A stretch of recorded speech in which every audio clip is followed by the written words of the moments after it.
Right. All right. Welcome to the latest episode of the Coleman Power Organic Fitness Podcast. I tell you, this man is a hard man to nail down, but I have him here in front of me now. Tom Stack. I tell you, he is most certainly a regenerative farmer, and he's going to be talking about exactly what he does on the farm. And I suppose, in on top of that, Tom, say hello to the listeners, man.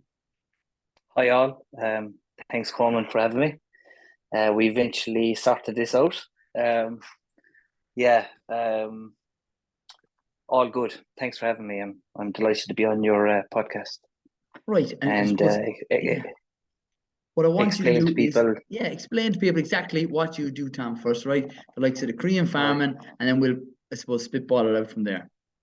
Okay, so what I'm doing at the moment is I'm an organic dairy farmer, but I use Korean natural farming as my method to regenerate my soil and be self-sufficient and profitable inside my own gate. I use a thing called indigenous microorganisms (IMOs) to bring the fungi back in my soil. Korean natural farming is an elegant method of of using Mother Nature really to make your farm profitable, and it's probably the most enjoyable thing I've ever done. Basically, I was a conventional farmer, and I was a conventional farmer at about maybe 47 or 8 cows, and basically, I took over the farm in 12. I'll just give you a brief thing of what I came from, or what made me change my ways really. Yeah. Coleman, it was just a case of that. 47 or 8 cows took over the farm in 2012. The whole bandwagon was production, and there was a few moments in 12, 13, 14, even 15 and 16 that I was doing trying to upscale, putting money back into my farm, missing the whole point of that. You're really indoctrinated into, to expand, and basically using chemicals and to grow your grass to feed your cows. And basically, I was at a wit's end. I was doing the same thing over and over and getting the same results. That's the sign of madness. People could say that I was a shit farmer, or it just my heart wasn't in the Coleman. I took over the farm in 2012, and basically that's what I did. I followed the system. I followed the advice that I was getting. I was really, really, really affected by it in the way of that. I was The advice getting you were getting, nowhere. Tom, where were you getting the advice? Was the advice from your family, or was it? I suppose listening to advisors and this, and what's the new thing coming down the line, like on, we'll say, um, what's the next thing you could do to your farm, to be efficient, and basically, I was at a stage where I went to about, I'd say I went to about 60 cows, and I was under pressure. I was under pressure in the way of that I had high somatic cell count. I had mastitis in my herd. I was using a lot of antibiotics. And basically in 18, I was in the field. I was after spraying it off with Roundup. And I think back, madness, like, but I was in the field. I was after spraying it off, and I was sitting in my tractor, and I was going, when is the rain coming? Like, if you can remember back, it was an awful dry summer. And I was at, I swear to God, I was never so low in my life. Just, couldn't see a way out really, Coleman. And I said there must be another way. I wasn't drinking my own milk. I knew what I was doing, what I was using to grow the grass to feed the cows, and I wasn't drinking my own milk. And I went to bed one night, and I just grew conscience. I just woke up and I said, what the fuck? Like, there we were eating organic and buying organic milk. Like, what a hypocrite was I to, being in a field after spraying it off with Roundup, to go reseeding the field, no rain. I was spreading chemical fertilizer at night time, and following, if I did it for maybe 3 weeks, I used to go spraying water with a vacuum tank. That's how bad it was. Like, and I was walking on grass that was plastic. It was so dry. There was dust devils in the fields. And I said, there must be another way. So I just was looking online. It was on about, homeopathy. I was thinking, not try off my cows with antibiotics. And I was looking at it. I was thinking, yeah, we'll try homeopathy. And then I rang a guy called Sean McClone, and he's in Notts, Skilnet, in Leitrim. And he says to me, Tom, he says, no, stop. He says, before you do that, he says, go to Biofarm. And I did. And I went to Biofarm. And I remember my wife saying to me, well, my partner at the time, and she said, remember now, Tom, you might learn something up there, So I ended up Coleman. And I was thinking, right, this is the start, right? So I went up and I went in and I listened to Chagos Advisors for maybe 2.5 hours, 3 hours. And there was a farmer actually. It was 80. It was an amazing setup, actually. They've, people from all over the world talking. They were all there in front of you. And basically, I could not get this. Load of these speakers were coming from all over the world, explaining what they were doing in their own country, but not applying it to the people that were looking in front of them. So everyone in that room were like crying out for help to say, what can we do? What you do at home? Can you show us, in a way, what can we do here? But it's all. But basically, what the straw that broke the camel's back was there was a Chagos advisor, and he got awful scrutiny on, how much money comes from the government to Chagos and for research and development. And I was there, what's this fella going? What rabbit is he going? What hole is he going down? And fair dues to the Chagos man, he explained that a third of the money comes to the government, goes to research, and the other 2/3 goes to their pensions. And with that, then I got up and I left. And I went outside the door and I said to myself, I'm going home, still on the farm. I said, this is all a fucking joke. I said, here we are with an asset, a farm, and basically maybe 5 or 6 families living off me, and I can only barely break even. Maybe I was a shit farmer. I don't think I was. I was just following the scene of things. And I went out and I sat on the step outside. It was on in Mullingar. I don't know what the name of the hotel was, but I went out and I sat on the step. And I said, do you know what I'm going to do now? I was going to go up the street and I was so stressed. I said, cigarettes. So I went up and I bought a box of cigarettes. I smoked 3 of them. And I said, right, I'm going home, selling the farm. And then something came to me. It was like, my dad died in 16, and Dad was always a guy, he'd always say to me, less is more, Tom. Respect what you have and mind it, right? And he must have came to me, maybe giving up to me for smoking, but he came to me and I went back in and I said, do you know what I'm going to do now? I'm either going to, if you can't beat him, join him. So I'm back in and I sat down for the rest of the evening, and there was a guy on later on that evening called Dan Kittredge, and he's in Boston. He's an amazing guy. And basically what he left with, he said 2 things towards the end of his spiel. He said, there's 2 things you might be able to do, if you want to change your way of process of growing or building the soil, is seawater and a thing called Korean natural farming. And that's a whole different ballgame. And the lights went out in my head. I said, bing, that's what I'm going home. That's what I'm going to do. So I went home, spent 3.5 weeks. We were after having a kid, Izzy, who you've seen there, met there, my wife. She wasn't my wife at the time, but she's my wife now. I don't know how she is my wife, but she has some patience. She didn't know what I was actually going to do, but I did 3.5 weeks of, YouTube. What a place to go and learn if you want to learn, And I did that for 3.5 weeks with a new kid. I shouldn't have been even have a family now, but basically that's what I did. And I learned about Drake, and I followed Drake. I followed Dan Kittredge by his talks as well, because I followed him with his seawater method. And then I followed Drake. He's another guy that teaches Korean natural farming. And then I just Chris Trump, just followed Chris. And he's online there, and he shows you how to make all the inputs. So I was like, I'm in the conventional brain here. So I was like, how am I going to get my grass to grow next year?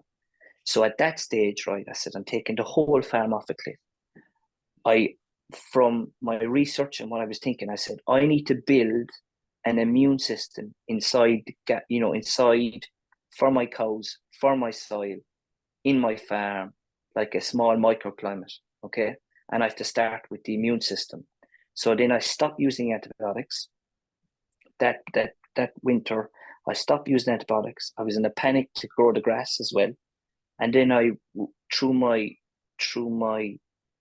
my self-teaching, I suppose, and listening, it's all connected. So basically, I stopped using antibiotics. I stopped using chemical fertilizer. I transitioned to organic. I stopped using feed. So my animals were grass-fed since 18. So actually, I walked my farm off a cliff, believing in something that my head was telling me, you're mad, stop, go back and do what you were doing. And my gut was telling me, keep going, keep going. So in that winter, out of the 47 cows, I lost 24 of them because they could not survive without antibiotics. So basically, they all calved down with heifers, right? And with them heifers, they were all, so basically, I was thinking to myself, so the mother is trying to survive without antibiotics, but she has mastitis. So she's carrying a calf in her tummy who's building an immune system against mastitis. Do you understand what I'm saying? Yeah. So this is what I was thinking to myself. Out, girls. Out. Right, I have to move. Sorry, Colin. Sorry. And basically, at that, then sorry, my family came in. And basically, at that, then I knew damn well, like with them, okay, I lost half my herd. So then I was financially in a bit of a panic. And, you get a lot of, it was a shit time in my life, but I knew I had you have to go through the shit to get to where I am now. So basically at them 24 cows, they must have known all them cows calved down with heifer calves. So then I had a start because I believe that they have an immune system now against mastitis. Okay. So that was one. With that, I was following like Mickey Mouse making FPJs, which is a fruit plant juice. So I'm gone on to my soil now. So this was 18, end of 18. 19, I spent from February of 19 to September of 19 using just soil from my ditch. Lab LAB is a lactobacilli. It's a probiotic. I used to make that with my own milk. And basically that's your bug. And I was using seawater as my multi mineral, and I was using FPJ as I call it God's juice, really, because it is a high sufficient juice for your soil. Really, it's a drink. I take it myself, but anyway, I'm kind of jumping back and forward. But basically, I suppose just to bring it back in and explain to the listeners a little bit. You went from completely the opposite end of the spectrum, spraying your fields with the likes of glyphosate, which is the active ingredient in Roundup, killing off any beneficial bacteria. But that's the system in Ireland. That's what's mad, Coleman. And people are always wondering why they're sick. They're sick because the residue is everywhere in every plant, as you know yourself as an organic, And what does that do to a plant? It stops the nutrients going to the plant, so it kills the plant there and then. And basically, I walked it off a cliff. I walked it off a cliff because I believed in what I was doing, and I could understand really natural farming was the key, because I started to Mickey Mouse, really. And after I spent the whole summer, and I could see a massive change in my farm, because all I was doing was, Mickey Mouse is that I was bluffing it. I was kind of taking, if I mix this with this, and you know what I mean? So all I could think of was, if I had a lab, which is a probiotic, it's a bug, and I had seawater, which is a mineral, I have some kind of a concoction. If I aerate it with the soil from the road, like the road ditches are, the ditches by the road, I believe that they never die in drought. If we could have the dry summer and they're still alive, because that's where all the fungi is. The fungi are in the ditches because they can't live. They've been burnt out of it by glyphosate and chemical fertilizer. And we've disproven in the last 2 years. But anyway, I'm jumping forward again, but I go back. So I start to kind of, Mickey Mouse, spray after the cows, as I used to with chemical fertilizer. And I could see a massive difference. I could see I could see a difference in the colour of the grass, how happy my cows were. So my cows now were after going no grain, like they were being grass fed. It was mad what I was doing. Like my reps would come to me, Tom, they will not survive.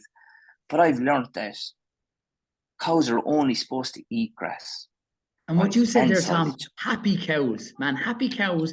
That and happy people Well, come from you've seen eating them, the like, best type of foods. You know it. You're like you yes, said to yourself, are yeah, as happy as two Larrys. Like the day that I was yeah, down at the farm, Tom, like the two of us are like brothers. By we're twins. In fact, we're the yeah, exact same.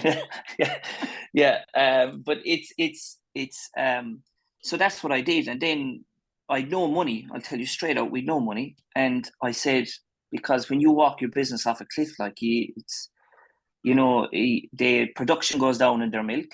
I was and basically with maybe a half of my herd, I had to call off and sell because they could not survive in my system, which was mind killing for me, and for my family, because I used to take that stress and bring it back here, which I've learned I don't do that anymore because I'm not stressed anymore and I'm happy as a pig in shit. But basically back then, my head is telling me, go back and do the same thing you're doing, Tom. And my gut was telling me, keep going, which I did. So in September, I had a talk with Nikki. I sold my feed bins. I sold my automatic feeders in the milking parlour. I sold my fertilizer spreader because I was in conversion to organic. I didn't need that fucking thing ever again.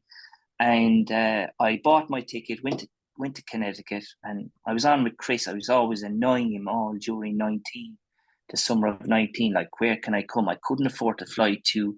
Usually, he does these classes in Washington or California, and I could not, or Idaho, and I couldn't. That's another €600 on that flight. And I was thinking, right, Chris. He says, stop, Tom. He says, I'm doing a class in Connecticut. He says, come. He says, make sure you're there. So I did, and I went, and then I realized it was all about the microorganism. When I did the class, I tasted the rice. So we use rice to bring mycelium from the ground. We use a box of rice. And basically what we do, Coleman, is I go out to an untouched place and I set out a box of rice. So the rice is the auger to bring the mycelium into the box, the fungi. And basically, you have to cook it. There's a certain way you cook it. And basically, that's IMO 1. And there's a 4-step or 5-step process in this thing. But the power of this is that the power of nature, what I've learned, is fucking crazy. And basically at 19, when I came home, then I went bulls on.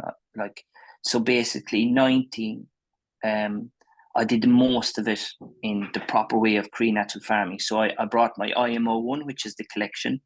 IMO 2 is you mix the rice with sugar. The collection you leave it in the ground for 7 days, but you have to find the mycelium first to put the rice spots on the ground. So you go to a forest, an indigenous forest, you carefully roll back, we'll say, the ground, the surface, until you find the white mycelium, which is like, if you find a needle thread, it's enough. That little needle thread of white mycelium will fertilize my farm for a year, right? So this is the power. So basically, you take that, you take the rice home after 7 days, and when you take the rice out of the box, it's all stuck together, and there's all these kind of. It's funny when you break it apart. It's like all these specks of like strains or strings tied together. So Like a web, then you have a proper. Yes, very like a and web. yes. So basically, after that, then you need to store it. So what you do then is you mix it with brown sugar, weight per weight. You pick the best of the rice and you mix it weight per weight, and then you have 1,000 years on your shelf, ready for inoculation of anything you want. So what's wrong with our soils in Ireland, as you know, would be they're more bacteria than fungi dominant. And once you have bacteria, okay, everyone needs good and bad bacteria. But the problem in Ireland is that it's total bacteria. And that's why everyone is sick. That's why animals are sick. So my vet bill is now about 1,100 years, €1,100 a year, Coleman. What was And it? my it was 5,500 a year. There you go. Just numbers for the people, completely different. right? Because when you're spraying with those Yeah, glyphosate, they're killing that likes of the beneficial bacteria in the likes of the bacteria, soil. And that happens yes, then and in your fungi. gut as well. So a lot of the listeners would have previously heard about the beneficial gut bacteria. How do we improve that? That's with fermented foods. It's the exact same thing that's Absolutely. going on in your stomach that is going on in the land. And when people realize that the better foods that we eat from lands, such as the likes of Tom that he's producing his organic milk, Raw milk. and Yeah. on a regular basis, start adding that into your diet, it would completely change your overall health, your immune system. 70% of your immune system located in the gut. And then that's what's so important, that food is medicine. And the more people actually shout about that, the better. Yeah, let thy food be medicine. Like as Chris always says to me, he says we need medicine on the shelf for our kids, and basically that's what we do in the process and the whole lot. But going back, Coleman, we do fermentations with our, to make the FPJs. People can look that up online with christrump.com. We do fermentations, we do tincturing, we make a thing called OHN, is Oriental Herbal Nutrient. Like some people come to me with their gut problems and I give them lab lactobacilli, and that's the probiotic which I make. Everyone can make it, and that's the best thing about it. You look at these online. Okay, the OHN is anti-pathogen, is all like angelica, licorice, cinnamon, garlic, ginger, and they're all anti-pathogen root. So basically, we ferment and we tincture, and it takes 3 months to make this, and it's serious. I think I gave you a small bit when you were here. I don't know. But basically, your gut is the key. And I realized that we are all related. So my soil is, so the circle now, I don't use homeopathy anymore. I don't use anything. It's basically the system is in sync.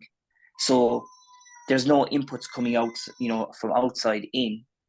Basically I'm self-sufficient inside my own gate. All I have to worry, and people say, oh, the cow, and they're all the trouble that they're caught. They're not. We need them because basically they finish the cycle.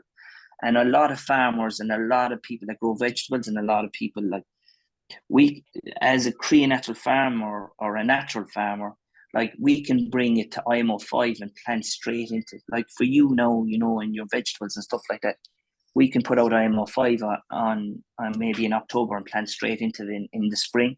You never have to touch it. And basically what I've seen and witnessed is that you produce a more nutritious grass vegetable, because you have the fungi, which are the motorways of the nutrient world, really, and once you install indigenous microorganisms, which no one can take off us because they're there for free, and it's the way you do it, and we train that in natural farming, you are self-sufficient. There is nothing. We make other inputs like calcium phosphate. We make our own nitrogen, and these are all stuff that can be made inside your own gate. The power of this is that, in 19, I could see when I started spraying the change, and the change was that my soil was alive.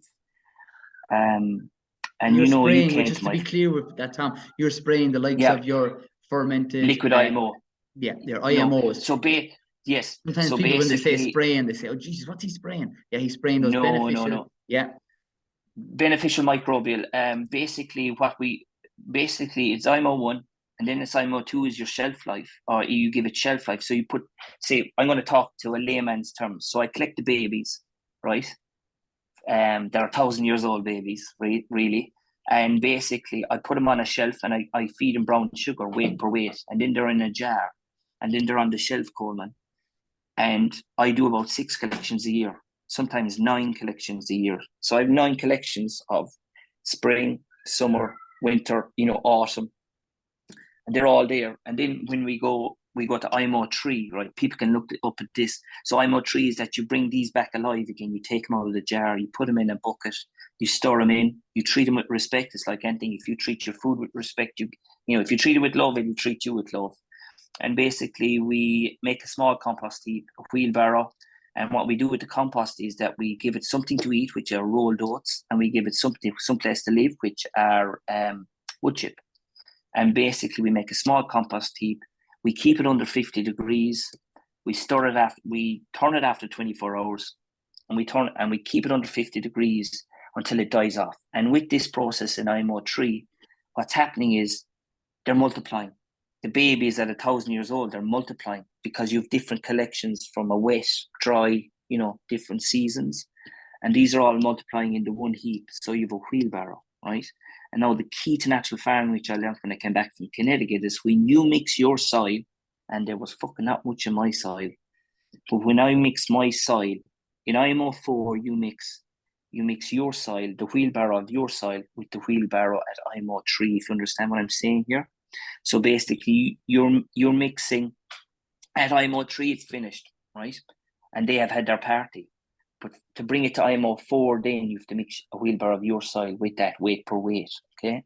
And with that, then you just go through the same compost. You keep it under 50 degrees. And at that, then you're after introducing your biology from your soil to thousands of years of biology that you're after bringing in fungi form. And when you see the heap, it's all fungally matted. It's all stuck together. It's crazy. Last year we did saunas. We buried people in the piles, and they got healings from them. And I'm going to do a bigger, we did about 3-ton pile last year. We're going to do 15 to 20 ton this year in the tents, and we're going to invite people into, if you do the course, you come, and it's a healing, and basically, yeah. So I put that out at 2 kgs to 1,000 liters of water. I use aerating stones, right? And basically with the aeration, you're multiplying. So at IMO4, sorry, Coleman, when that dies off, right, they're all multiplied together. So you have your biology and 1,000 years, right?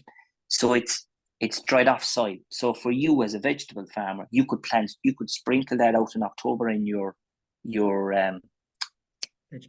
beds. Polytunnel. Yes. Okay, your polytunnel, right? And plant straight into it in spring. And you will never have to look at that again, right? Yeah. And that's amazing, Tom. And I wanted to pinpoint that and maybe expand it up a little bit more. Yeah. So yeah. What you're doing now is becoming more self-sufficient. Okay, there are people that mightn't be, I suppose, reluctant to join up on that because you're coming out of the system, and that will be, and that is something that I just want to expand on that point. See, when you are more self-sufficient, you're not reliant on synthetic fertilizers, which are coming from oil-based companies. That is something that's not sustainable. This is a sustainable model. But why, Tom? Why doesn't everybody do this in Ireland? I get a bit of kickback in the way of that. People we're farmers, right? And I believe, like, science is a study of nature through observation and experimentation. That is a fucking farmer, right? And that's a saying that really I live by, and that was taught to me by my trainer, or my teacher. But basically, farmers are so indoctrinated that you need to do N, P, and K to get this, right? It's all, can I say it? I can't say it. It's all bullshit, Colin. Yeah. We need as a nation to step back and see which is the big asset. Our asset is our farm, our soil under our feet. And basically people don't appreciate, because I can prove that once you start treating your soil the proper way, a natural way, you will outgrow. I'm making more produce of silage, hay. I can cover more cattle in my land. I'm up to 75 cows now, right? 3 years ago, I was only at 45. You understand? So you have to cut your cloth until you get your soil right. It takes 3 years in natural farming, of TNF natural farming, to get your soil right. You never have to touch your soil again. It grows, Coleman. All you need to do then is stock. Set your number of stock. That's it. There's no greed here. I just want to prove it to other farmers that this can be done. And you asked me the question. Very skeptical. I was very skeptical at the start. I remember going to Connecticut. I shook his hand. I said, I said to Chris, I shook his hand. And I said, I'm Thomas Stack. I'm from Ireland. And I said, I'm after come over here. And I said, I hope you're the guy that I believe you are. And he's with it tenfold. And I told him I'm after walking my farm off a cliff for you, right? But basically, no pressure there, Chris. But basically, Lovely. everything he said, and he's come last year to visit my farm, and basically, you know, I do my best to help farmers, but they are so, I can save them thousands of euro, but still they won't pay me for my time, do you know? Yeah. So, and No, that's but not good, you know. Tom, we're gonna literally sort that out in the future. We were chatting about before. But who else, that's Tom, only, that's on, yeah. is doing it in Ireland? But Who else is doing what you're doing in Ireland? Tell me that there now. I would say I have about 6 or 7 dairy farmers now that are doing it, that are starting it, right? You have Tom, people. Tom, boost yourself up there. I'm laying this out there. You are one of the best people in Ireland right now, being trained by the top man over in the likes of the US and regenerative agriculture using Korean farming. That's exactly what you are. I'm just going to state that out there for, I suppose, the listeners and the viewers of this. It's very important too, I suppose, take credit where credit is due. You're looking after the soil, which is then having a massive knock-on effect on not only your family, but also the people that you're feeding with the likes of the milk and any other produce that you're more certainly supplying. And the meat. So the grass-fed, the meat is like, I killed one heifer this year, and it's amazing meat because she's grass-fed and milk-fed from day one. So she got nothing else, only whatever the nutrients that I give them, you know, through the soil and through their, you know, So it's like anything, and you know that as well. Like, people have forgotten about taste.